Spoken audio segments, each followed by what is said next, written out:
Hello, and welcome to another episode of Chuchu is a Ranker. And on this episode, we are going to be discussing the discography of the British rock band Placebo. Formed in 1994 in London, the band consists of the Belgian-born singer, songwriter and guitarist Brian Molko and the Swedish-born bassist and guitarist Stefan Olsdal. During their existence, the band have had a bit of a revolving door when it comes to drummers, with sticksmen such as Robert Schultzberg, Steve Hewitt and Steve Forrest all officially being part of the band at certain points. And Placebo erupted out of the darkness during the latter days of Britpop, immediately standing out due to their gothic heaviness and Brian Molko's androgynous looks and sexuality.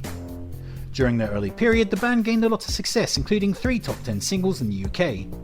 And although the group's profile has dipped somewhat in recent times, they have still gone on to make 8 albums, 6 of which hit the top 10 on the UK albums chart. And as for my own fandom, well, it's a bit of a tenuous one. I mildly enjoyed Placebo back in the late 90s and early 2000s. If memory serves, I actually owned their first 3 albums on CD. But after that I lost track of the band and they fell out of my musical orbit almost completely. And to be honest, I haven't given Placebo a second thought for the best part of 20 years. But they certainly have my attention again now. So, without further ado, let's be complete rankers and rank up a storm. These are the studio albums of Placebo, ranked from worst to best.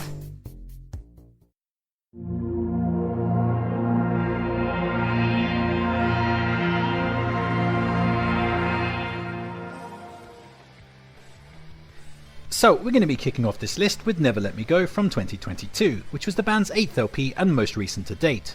Although there are rumblings currently of the band making a return, so it might not be that way for too much longer. And here we have the slickest, most modern sounding and digitised pop rock record of the band's career. It feels like the ultimate culmination of the poppier sound that began with their previous LP, Loud Like Love. But the sleekness of this very clean sound doesn't really do the band any favours. Placebo was always a group that had a little bit of edginess to them. They always felt a little gritty and a little dirty. But here they just sound bland. This record acts as the complete gentrification of Placebo. There's not that much difference between Never Let Me Go and your average late period Travis album. It's all just so middle of the road, just ignorable pop rock fluff. The album also runs into other problems that firmly set it at the bottom of the barrel. Firstly, at 57 minutes long, it's too long. I mean, the overlength charge could be levelled at the majority of Placebo records. They're almost all a little longer than they should be. But here, due to the throwaway, unambitious pop feel, it's a touch more egregious than usual. And secondly, the album suffers from a lack of consistency. In fact, it's easily the least consistent of all the band's works. For every song that's good, you have another one that's just kind of there, twiddling its thumbs and stalling for time. Some of the good stuff on offer here includes the opening Forever Chemicals, which kicks the record off with an epic anthem dedicated to nihilism and casual drug use to numb the pain of existence. Happy Birthday in the Sky is a morose ballad that offers up a dour texture and a sense of loss. The nicely emotive sad white reggae gradually builds up into a thundering rockout at the climax, which is highly enjoyable. Chemtrails has an Interpol-esque groove to its steady droning post-punk. The lyrics about desperately wanting to escape where you're from are definitely ones that I can get behind. While album highlight Try Better Next Time is fantastic. It's a rollicking pop tune that is not only incredibly catchy, but also has a raft of good lyrics to sink into. There's a place in the forest where the animals dance, carefree and joyous. So they laugh and they dance around mahogany trees, completely unawares they're going to end up as meat. On the flip side, however, The Prodigal is a dull, string-soaked number that can't seem to pull the desired emotion out of itself.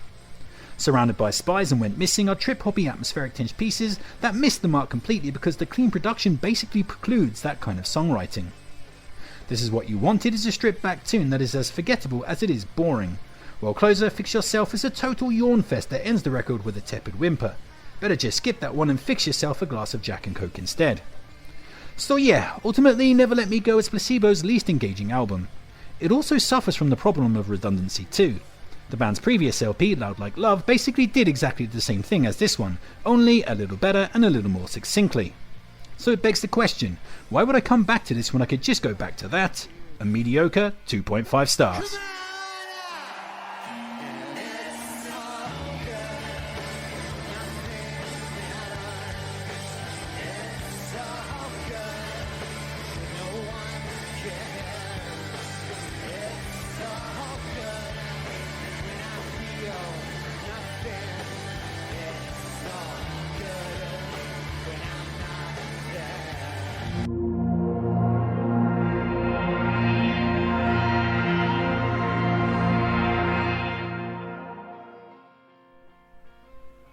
Next up we have Loud Like Love from 2013, which was the band's 7th LP and the last one before a 9-year absence on the recording front. And basically we almost just talked about this album on the last entry. Despite being almost a decade apart, Loud Like Love and Never Let Me Go are incredibly similar records, both via their slick pop production and their artistic desire to grab a little bit of the lucrative mainstream easy listening radio rock pie. And as I said in the previous entry, that mainstream pop production just doesn't suit the band. It forces them into a zone where all their distinctive qualities get beat out of them. On their last 2 records, Placebo could be any nickel or dime alt-rock band that desired to take an ill-advised crack at Coldplay's FM radio crown. But as I also said, this LP does it a little bit better than Never Let Me Go. Firstly, and mercifully, this is almost 10 minutes shorter than its later sibling, clocking in at a manageable 47 minutes. And secondly, that shorter runtime leads to less filler and thus a better consistency. In fact, the really weak tunes are in the minority here. But seeming as I love minorities and always want to give them the time they deserve, I'll note that Scene of the Crime and Purify are tuneless grinds that immediately disappear from your memory as soon as they conclude. While Begin the End is a gradually building breakup number that tries to be epic but just ends up deflating in an undercooked state. But there is more here that hits the mark than doesn't. Opener Loud Like Love totally chugs that Coldplay FM Stadio Rock Kool-Aid, but its catchy energy is infectious and enjoyable. Too Many Friends is a waltzing ode to emotional unreliability that's got catchiness leaking out of every pore. As Moko confesses, "I've got too many friends and too many people that I'll never be there for." Rob the Bank is a lot of fun with its goofy lyrics that dredge up all sorts of questionable imagery over a wiry, cavorting rocker. A Million Little Pieces has a steadily enjoyable rhythmic thrum to a swirling art rock that digs its melodic claws in, while the closing Bosco is a beautiful and moving piano ballad that deals with alcoholism and the pain it brings to those that love us. So yeah, Loud Like Love by Placebo is never going to set your village on fire, but it's still a decent album that shows off Brian Molko's progress as a lyricist. He sounds fully matured here and ready to spill whatever pearls he has, only with slightly better tunes than the following Never Let Me Go. 3 stars.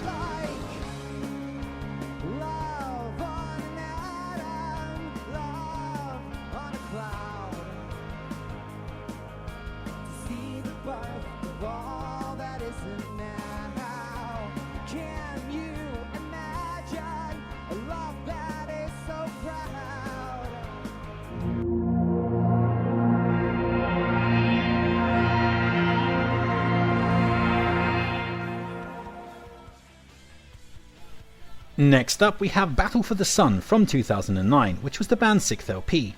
And here we find the band pivoting away from the art rock of their previous 2 albums, Sleeping with Ghosts and Meds, and into the world of epic stadium rock. Now, I'll have to throw up my hands here and confess that I don't particularly like stadium rock all that much. Any band that starts veering towards U2 territory inevitably makes me want to roll my eyes.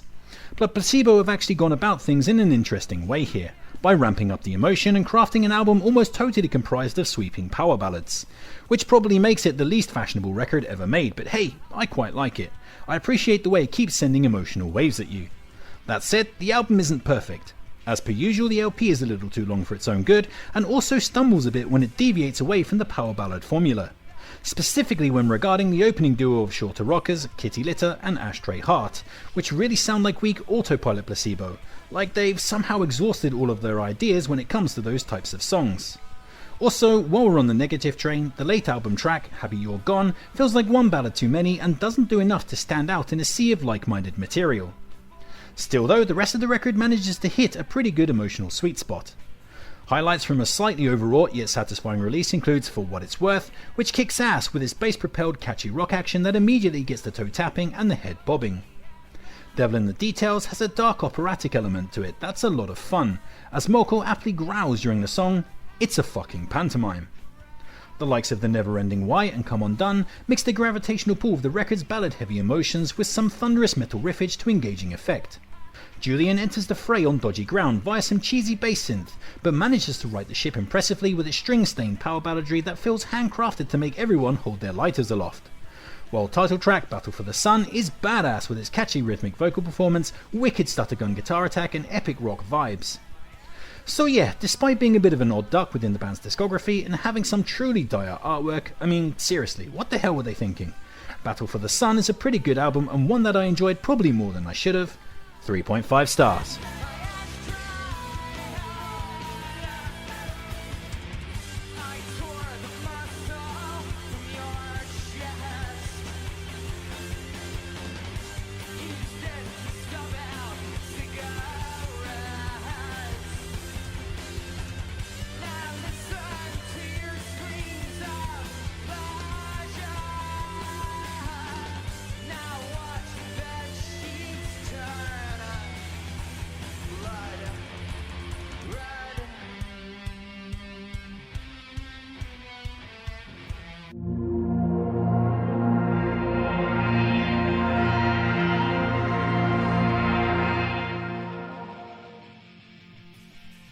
Next up we have the band's self-titled debut LP from 1996. And when this album arrived, Placebo were like a shot in the arm. Britpop was at its peak at the time and Placebo seemed so delightfully at odds with that movement. Their gothic darkness countering the whimsical guitar pop of the day, while Brian Molko's androgynous image flew right in the face of the more misogynistic laddish elements that were cluttering up the zeitgeist. I vividly remember the day I personally came across the band for the first time back in '96. I was watching MTV and the music video for Nancy Boy came on. I was entranced by the disturbing imagery and I thought to myself, wow, that singer is kinda cute, I wonder what her name is. Of course, I was amusingly surprised when I found out that it was actually a bloke called Brian. But I'm sure I'm not the only one with that experience when it comes to Placebo. Anyway, what we have here is a youthful gothic rock record that goes pretty hard on the distortion. It tends to alternate pacey rockers with slower, more maudlin cuts. And it's pretty good, nicely putting the building blocks in place for future efforts. But the band is still not quite fully formed here, and sometimes they do stumble about like a newborn foal looking for its mother. Certain tracks such as Bionic, 36 Degrees, I Know, and the band's debut single Bruce Pristine are a bit run-of-the-mill.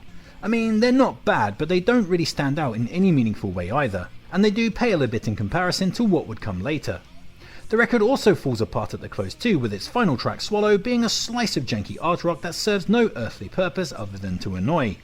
And the slightly overlong instrumental that follows as a secret track just makes the end of the album feel even more listless, even though the track itself is kind of pretty. But thankfully the good stuff on here is pretty good. Come Home kicks things off with the album's immediately distinctive sound. The wiry guitars, subtly sad melodies, and Brian Molko's statical voice setting up the template nicely. Teenage Angst is super nostalgic with his unforgettable opening riff and gently dour lyrics that feel resigned to inevitable doom. Tracks such as Hang On To Your IQ and Lady of the Flowers are lovely low stripped down ballads that impress with their well worked atmospheres. They feel like dry runs for the entirety of the band's next LP, Without You I'm Nothing. While the legendary Nancy Boy is still as iconic as it ever was. It's gender-bending goth rock pulsing with a growling aggression and an instant strident catchiness.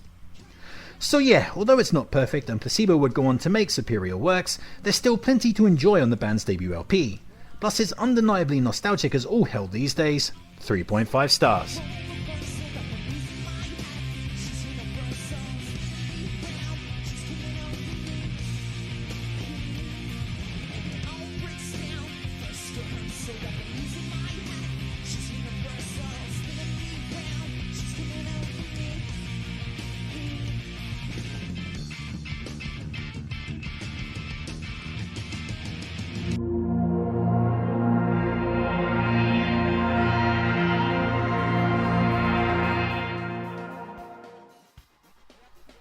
Coming in next we have Sleeping With Ghosts from 2003, which was the band's fourth LP. And here, basically speaking, is where we get Placebo's obligatory Radiohead album. I mean, it's okay. Every band that came along during the Britpop period had to have a go at emulating OK Computer or Kid A. It's almost like it was written into British law or something. And with that firmly in mind, Sleeping With Ghosts sees the band playing around with stark electronica elements, blips and bloops of all shapes and sizes, and an aloof, kind of static, angular atmosphere. Again, all very textbook Radiohead stuff. And I find this record to be one of the band's most difficult to rate or rank. When it's at its best, it's inspired. The best tunes here help reinvent the band in cool and compelling ways. But when it's at its worst, you get Placebo at their weakest, delivering a few ill-advised tracks that are genuinely terrible. So let's put on our dunce cap and clean the tat off the table. Tat's entertainment, as they say. Oh, what the fuck am I babbling about? Literally nobody says that. Anyway, songs that should probably be Sleeping With the Fishes rather than the Ghosts include I'll Be Yours, which is an exceptionally dull dirge that is neither atmospherically compelling or lyrically interesting. All it does is to serve to bore the shit out of you. While Something Rotten is awful, it sounds like a sixth form music student copying Kid A but totally misunderstanding what made that album great. Yikes! That may well be the very worst Placebo album track. Also far less egregious, but there are also a couple of throwaway rockers in the form of Plasticine and Second Sight waiting in the wings too. They both have that "will this do" look stamped all over their Chevy Chase. Well, Placebo, I'm here to tell you that the answer is maybe, but not really. It's the old I'm not angry but I'm disappointed chestnut. I know you can do better. You know you can do better. Now go clean your room before your mother gets back. Thankfully though, there is more here that slaps rather than stinks. English Summer Rain is excellent, its dancey art rock foils delivering up a great creaking atmosphere and a killer catchy chorus. I'm in the basement, you're in the sky. I'm in the basement, baby, drop on by. This picture also has an addictive catchiness to its buzzing rock that has a frisson of latent sadness just under the surface trying to claw its way out. The bitter end kicks ass with its stuttering urgency and metal-adjacent thumping heaviness. Special Needs nails its art rock ambitions with an atmospheric composition that's brought to life by a great wash of layered effects. While Protect Me From What I Want has a cool central riff and a hypnotic repeating catchiness that digs in like a tick. So yeah, add into that the banging instrumental opener Bulletproof Cupid, which puts the hammer down with entertaining aplomb, and the beautiful yet maudlin piano closer Centerfolds, and you have an album that wobbles occasionally but eventually rallies to dwarf its weak points. 4 stars.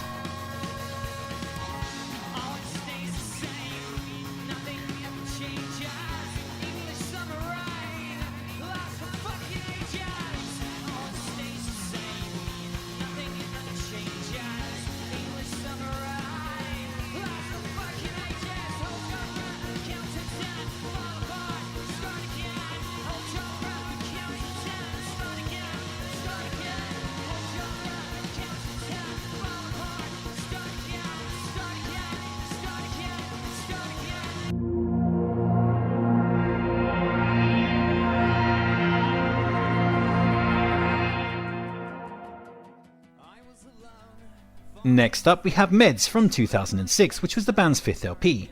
And this record keeps the spacious, angular art rock feel of their previous album Sleeping With Ghosts, but mostly does away with the electronica elements. This time the band leaned much more into melody and basically set up the foundations of the more commercial sounding pop rock of their late career. However, unlike those later records, the band does retain at least a touch of edginess here, and also, unlike their later records, they hit a great level of consistency. In fact, Meds is arguably Placebo's most outright consistent LP, with every track delivering something solidly entertaining. There's no real weak spots here to complain about. In fact, the only minor quibble I can level at the record is that it lacks a true masterpiece song. The 2 albums that come next on this list are not quite as consistent as this one, but they do have some phenomenal bangers that ultimately negate that difference. But yeah, as I said, Meds is still pretty much all gravy. The opening duo of the title track Meds and Infrared are simple yet fun rockers that kickstart things with an easy pop energy. The likes of Drag and Because I Want You have these giant, repetitively catchy choruses that are instantaneously memorable. Follow the Cops Back Home is a lovely lilting ballad, subverted by the rather amusing chorus of "We'll follow the cops back home and rob their houses." Speaking about subvertive ballads, Piero the Clown has a beautifully delicate and emotive soundscape, yet closer inspection actually reveals it to be a loving ode to, fisting. With any other band that might be a what the fuck moment, but with Placebo it's just like, yeah, okay, that makes perfect sense. Broken Promise, which features Michael Stipe of R.E.M. making a brief appearance as a duetting vocalist, kicks ass with its savagely bombastic guitar riff absolutely leaping out of the speakers, while the closer, Song to Say Goodbye, is the perfect finale, its explosive chorus being anthemic in all the right ways and sending the record home on an epic note. So yeah, Meds is a really good and impressively consistent album of art rock. It's got a good mix of catchy rockers and epic ballads and a nicely cohesive overall vibe and atmosphere. If it had one truly killer track that belonged among the band's very best tunes ever, I would have bumped this up by half a star, but as it is, it'll have to settle for a rock solid and consistent 4 stars.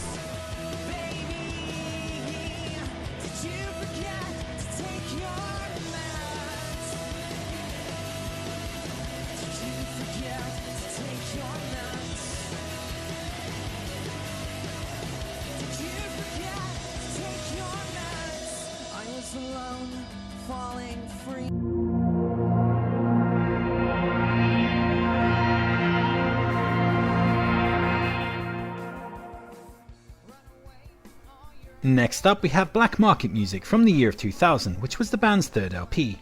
And here we find the fulcrum point of Placebo, the point where all the surrounding albums converge into one. You have the debut's buzzing raucous distortion and pace, you have Without You I'm Nothing's low cracked balladry and moments of swooning melancholy, and you even have flashes of Sleeping With Ghosts' progressive reinvention. This kind of makes Black Market Music the most Placebo record that ever placeboed, but not in an autopilot way, more in a band at the peak of their powers kind of way. Indeed, I personally think that the best songs the band have ever recorded are housed right here on this LP. Which in turn begs the question, why is this not number 1? Well, there isn't too much in it actually. In fact, it comes down to increments. But ultimately, this album's disparate elements means that it doesn't hang together as cohesively as the album in the top spot. Plus, I'm just not overly keen on the track Blue American, which has an ill-flavoured melody to it. And while we're here, I'll also note that the low stripped down melancholy tunes that follow in the footsteps of Without You I'm Nothing are not quite as good as the ones on Without You I'm Nothing. I mean, they're still good, but just not quite as good. But as I intimated, when this album hulks up, it sees Placebo hitting their absolute zenith. High spots on an album bursting at the seams with fantastic tunes includes Days Before You Came, which has a metallic buzzsaw energy to its thrashing sweaty punk rock. Special K is a catchy pounding rocker that got the band into some hot water when the media accused them of potentially promoting the drug ketamine to children. Never mind that shit, kids, try snorting diet cereal up your nostrils.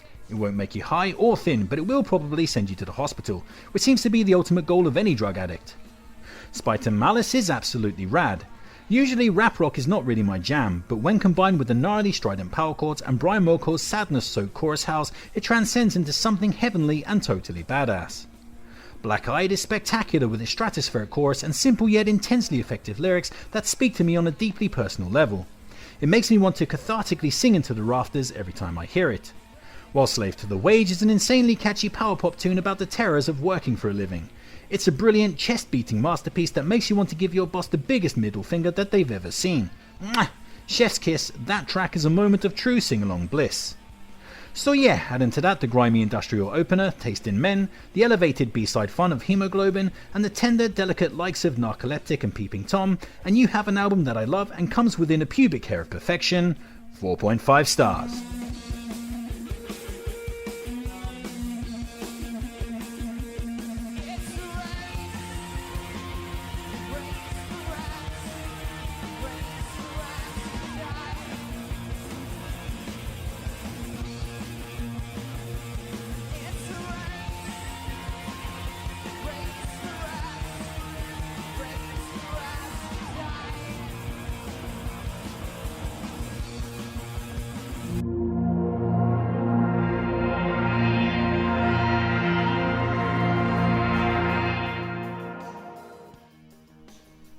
So, here we are at the top of the mountain, and the Placebo Gold Medal is going to go to Without You I'm Nothing, which was the band's second LP from 1998.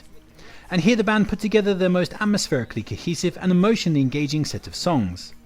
While the album does have a few moments of thumping distorted punk or grimily dark industrial tunes, the overriding image and vibe of this LP is one of delicacy and a resigned fragile sadness. The record is defined by its more stripped back maudlin tracks that bring swells of melancholic beauty with them. The consistency is also pretty much on point here, with no real weak tracks and everything adding to the overall. Even the weakest track, the blustering punk of Scared of Girls, totally serves its purpose by bringing a touch of energy to the back end of the record and breaking up the relentless gloom a little. Highlights from Placebo's most emotionally satisfying record include the opening Pure Morning, which has a catchy slow burn industrial groove to it that took the song into the top 5 of the UK singles chart. Brick Shithouse puts the hammer down for a gnarled and grimy sounding guitar blitzkrieg. It's admirably ferocious. You Don't Care About Us is a great distorted jangle pop tune that obviously owes a tip of the cap to the Cure's In Between Days. Ask for Answers sinks into an ocean of gentle sadness and sets up the overall atmosphere of the LP with delicate precision. While title track Without You I'm Nothing impresses with its slowly gathering swell of guitarists that coil around Brian's gorgeous vocal lines like manically depressed lovers. The single version also coaxed Bowie out of his hole to record extra vocals for it. But the bangers, they just keep coming. The Crawl is a molasses-paced dirge that wallows in its own pool of languid despair. Conversely, Every You Every Me is easily the most overtly catchy song on the album, its simple but infectious chorus lodging itself deep within your brain for all eternity. While the closing Burger Queen is an absolutely beautiful stripped-back tune full of failure and rejection. The combination of the exquisite guitar work and Molko's pitch-perfect emotive vocal performance on the track is just fantastic. But yeah, as I said, the LP is pretty darn consistent and you can't really go wrong with any of these tracks. From the cracked delicacy of My Sweet Prince and Summer's Gone, to the buzzing, rough and tumble likes of Allergic to Thoughts of Mother Earth, Without You I'm Nothing is a superb LP and my pick for Placebo's ultimate masterwork, 5 stars. So, now I've come to the end of my deep dive, the question remains. Did I gain more appreciation for the artist? And the answer this time is yes, absolutely. In fact, Placebo have gone from a band that I was mostly dismissive of to a band that I really quite like. Their best records are great, and even their weakest ones have certain things to enjoy about them. And that's my list, but of course, I know that won't be your list, so why not sound off in the comments and tell me how you'd rank these records? Don't forget to like, share, subscribe and all that other kind of YouTube jazz. Make sure to take care of yourself, but most importantly, just keep on ranking.